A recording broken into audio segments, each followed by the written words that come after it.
thrill with darkness and silence through the night. What a thrill. I'm searching and I'll melt into you. What a fear in my heart, but you're so supreme. I give my life, not for honor, but for you. In my time, there'll be no one else. Crime, it's the way I fly to you. I'm still in a dream, snake eater. Someday you go through the rain, and someday you'll feed on a tree frog. It's ordeal, the trial to survive for the day we see new light. I give my life, not for honor, but for you. In my time, there'll be no one else. Crime, it's the way I fly to you. I'm still in a dream, snake eater.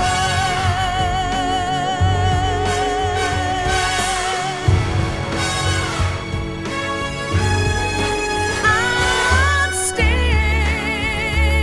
in a dream, snake eater.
After the end of World War II, the world was split into two, East and West. This marked the beginning of the era called the Cold War.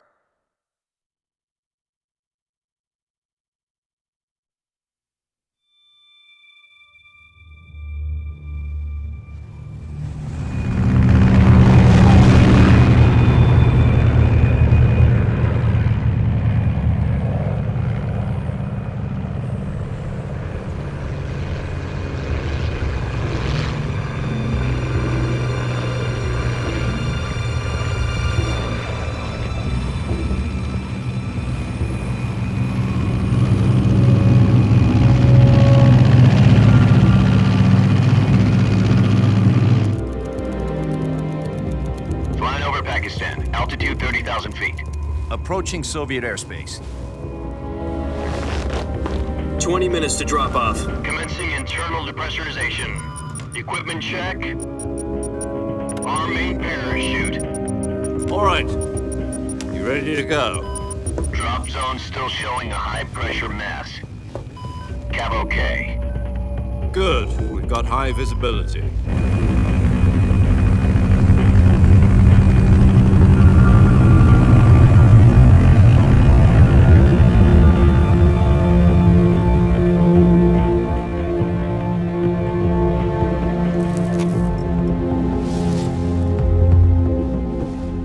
out that cigar. Connecting oxygen hose to interior connector. Put on your mask.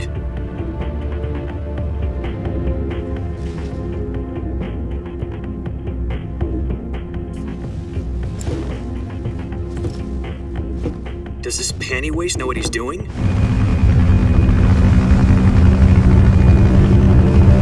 Approaching release point. 10 minutes to drop off. Hey, are you deaf? He said put out the cigar and put on your mask.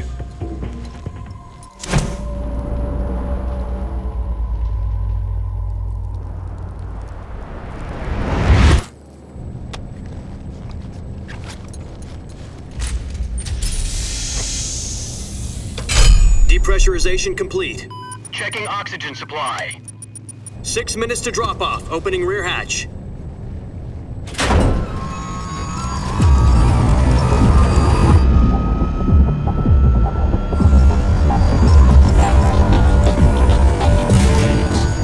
Sunrise.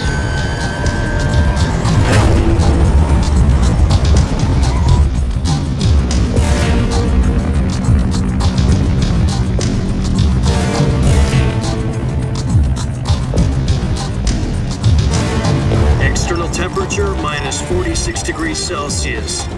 2 minutes to drop off. Stand up.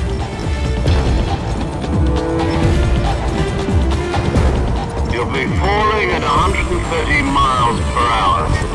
Try not to get frostbite from the wind chill. 1 minute to drop off. Move to the rear. Activate bailout bottle. This is one for the history books. The world's first halo jump. 10 seconds to drop off. Stand by. Status okay. All green. Prepare for drop-off. Countdown. 5, 4, 3, 2, 1. Spread your wings And fly. God be with you.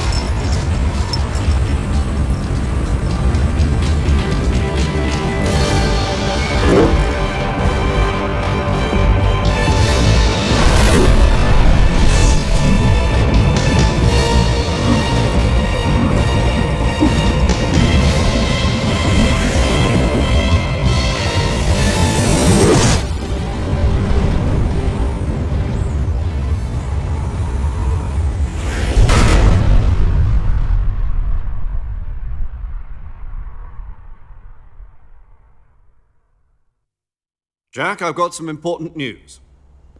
The head of the CIA has finally given us the green light for the Virtuous mission. Virtual mission? No, the Virtuous mission.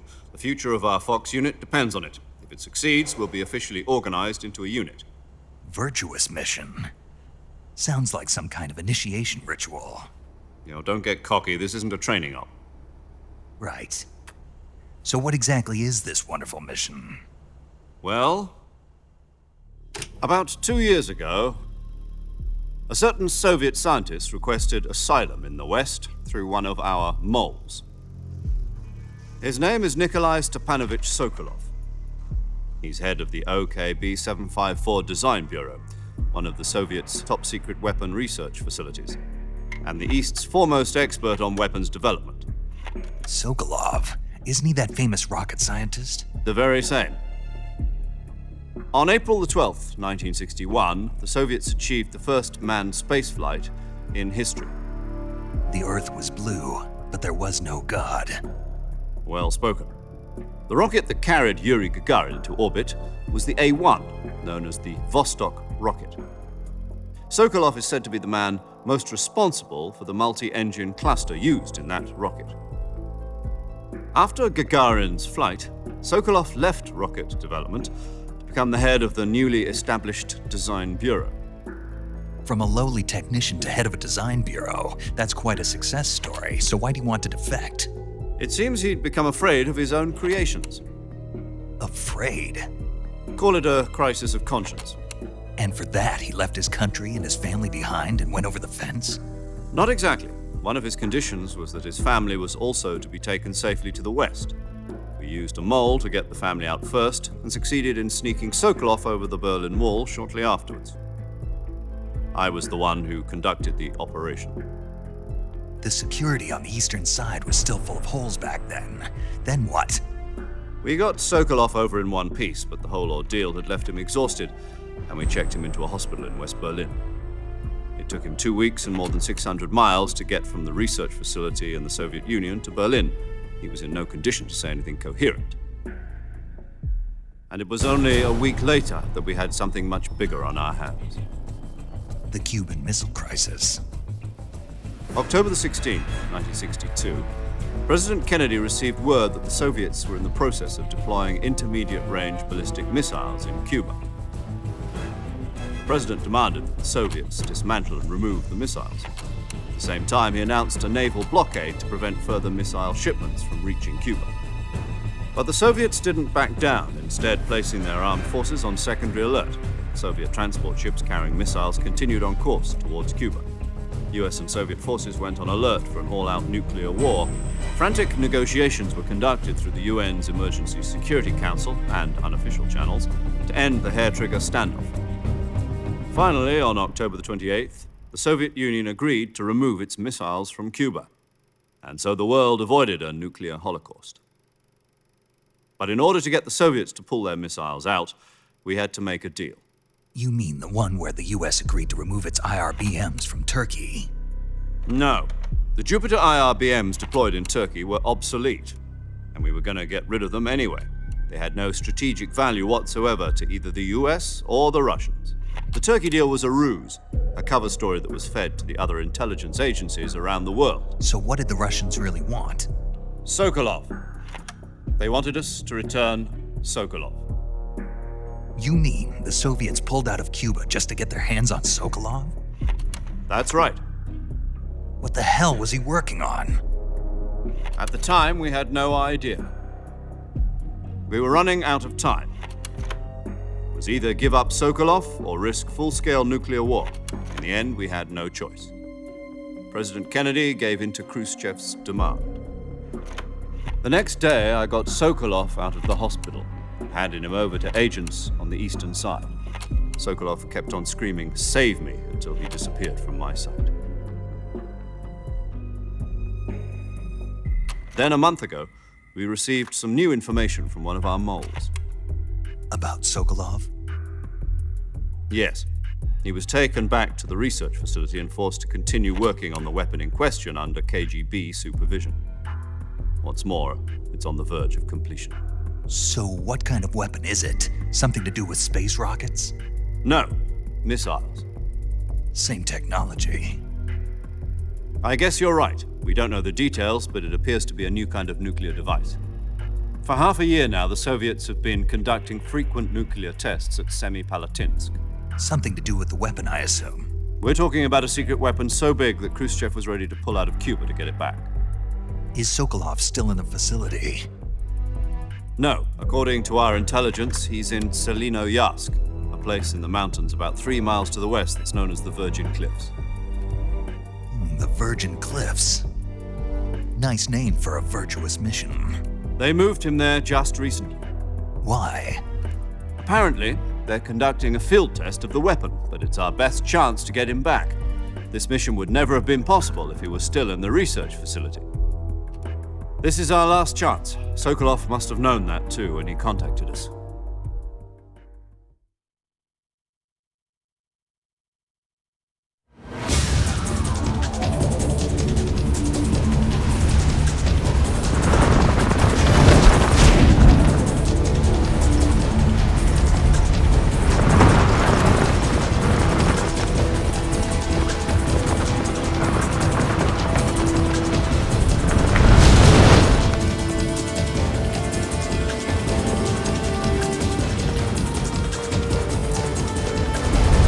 Listen up, Jack. Your mission is to infiltrate Selinoyarsk in the Soviet mountains, ensure the safety of Sokolov, and bring him back to the West.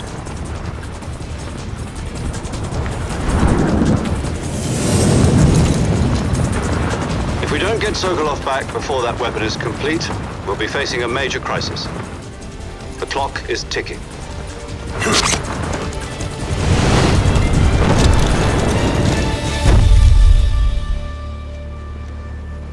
Once we've confirmed the rescue, Sokolov, stand by at the recovery point. A recovery balloon will be dropped at that point. Helium will be pumped into the balloon to inflate it. The process takes about 20 minutes. Once it's complete, the gunship's arm will latch onto the balloon and pull it up. The Fulton surface-to-air recovery system. I'm familiar with the theory. Take it easy. It's been combat-proven. Do you think Sokolov is up to it? The shock will be less than during a parachute jump, and the arm can handle up to 500 pounds. So you're planning on going over the border in a single combat talent? She's equipped with two 6-barrel 20mm Vulcan cannons, as well as two 40mm machine guns. Sounds like she could hold her own against a battalion of tanks. Even with the fuel in the reserve tank, we're facing a 4-hour time limit. If all goes well, it shouldn't take more than a few hours. Home in time for dinner. But if anything goes wrong, you'll be eating dinner, breakfast, and all the rest of your meals in the jungle.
Do you copy?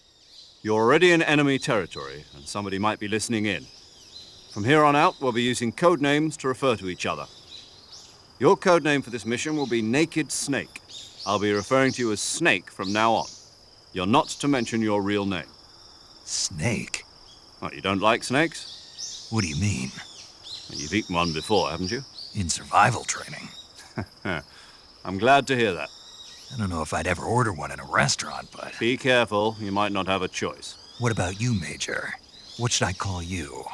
Let's see. I'll be Tom. Call me Major Tom. This will be a sneaking mission. You must not be seen by the enemy. You must leave no trace of your presence. Is that clear? This kind of infiltration is the Fox unit's speciality. In other words, weapons and equipment are procured on site. That goes for food as well. You're completely naked, just as your name implies. Great. Now I see why you asked me if I like snakes. I suppose calling me Snake was your idea of a joke, too. No, there's a good reason for that. I'll tell you later when the time is right. Gotcha. Getting back to the subject, how exactly am I supposed to feed myself? You've been issued a knife and a tranquilizer gun. Use them to hunt for food. You'll also find some medical supplies in your backpack. Yeah, about the backpack. I lost it in a tree on the way down. I see. Well, you'd better go back and get it then. You know where it is? No problem. I can see it from here. It's stuck on a branch. To climb a tree, stand in front of a tree that's covered in ivy and press the action button. I'll be monitoring your progress over the radio. We can't risk violating Soviet airspace, but I'll be in the gunship. My frequency is 140.85.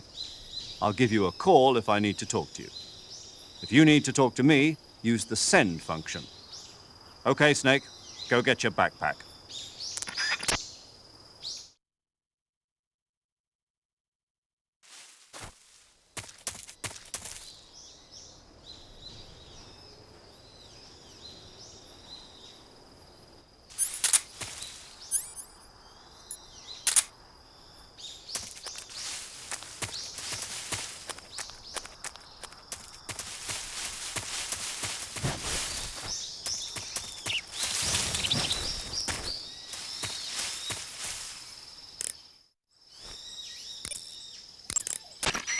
Snake, your backpack is stuck on a tree branch, right? Climb the tree and get it back. You can climb any ivy-covered tree by standing in front of the ivy and pressing the action button.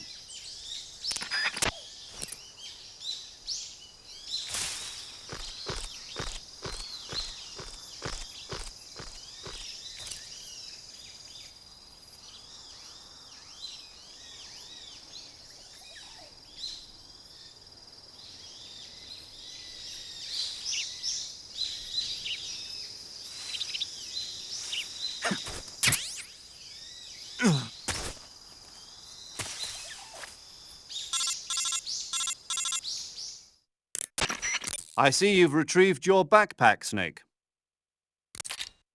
To equip a weapon, it's necessary to take it out of your backpack. In the survival viewer, choose Weapon from the backpack.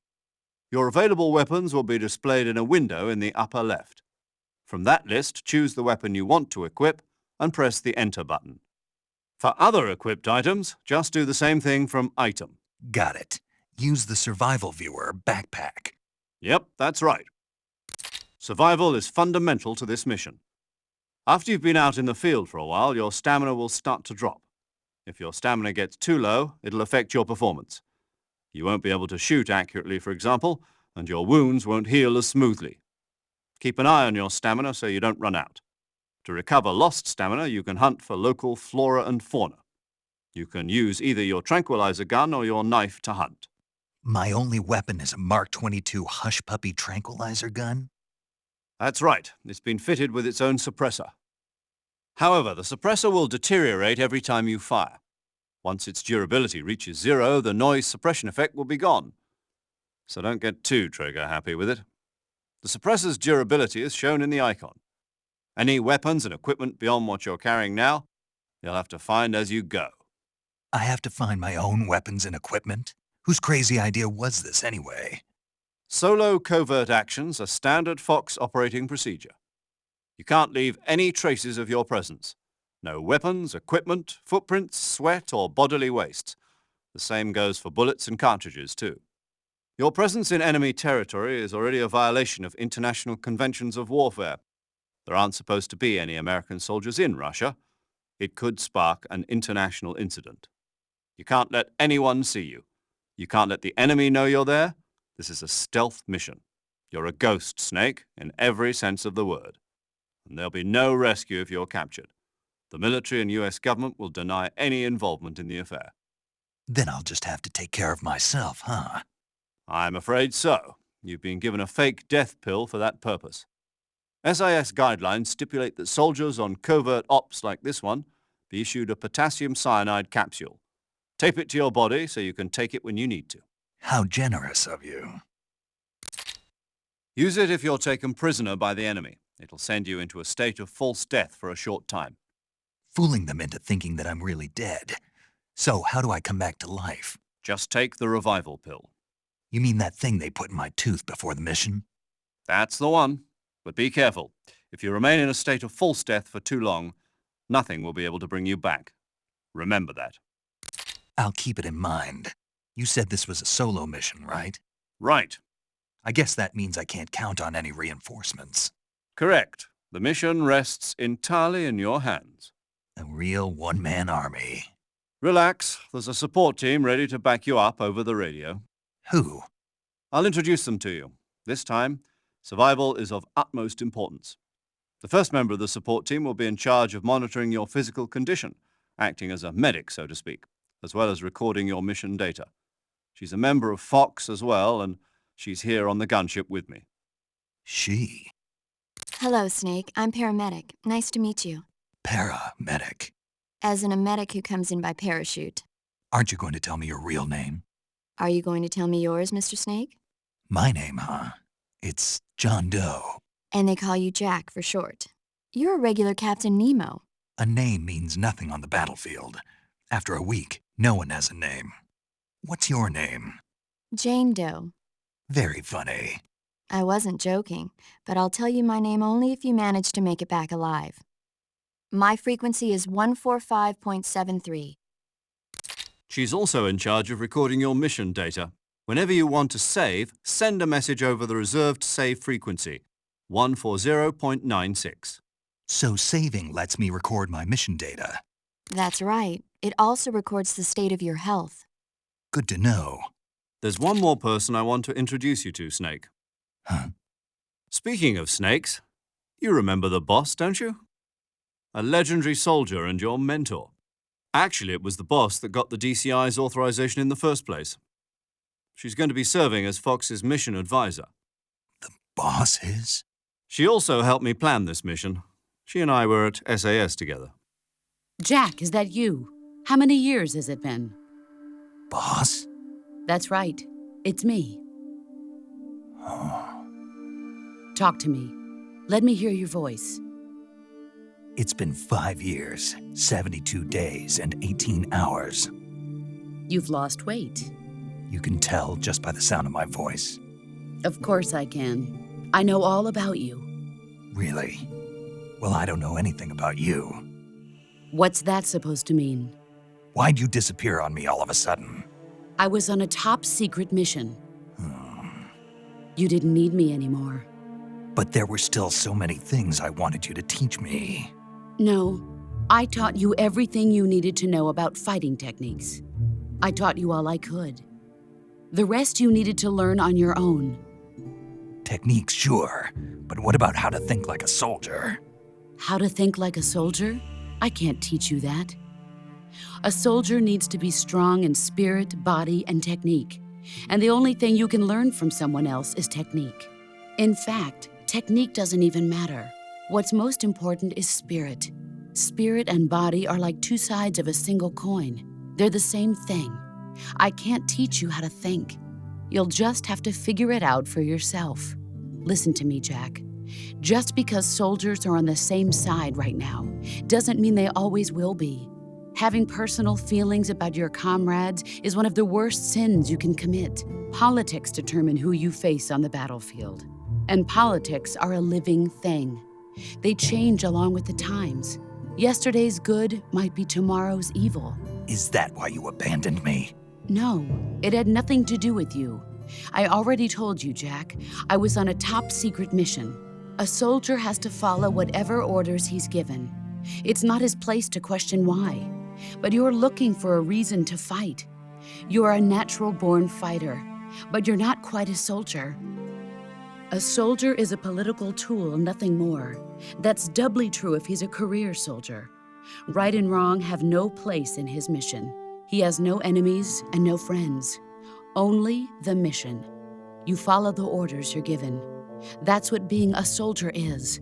I do whatever I have to get the job done. I don't think about politics. That's not the same thing. Sooner or later, your conscience is going to bother you. In the end, you have to choose whether you're going to live as a soldier or just another man with a gun. There's a saying in the Orient, loyalty to the end. Do you know what it means? Being patriotic. It means devoting yourself to your country. I follow the president and the top brass. I'm ready to die for them if necessary.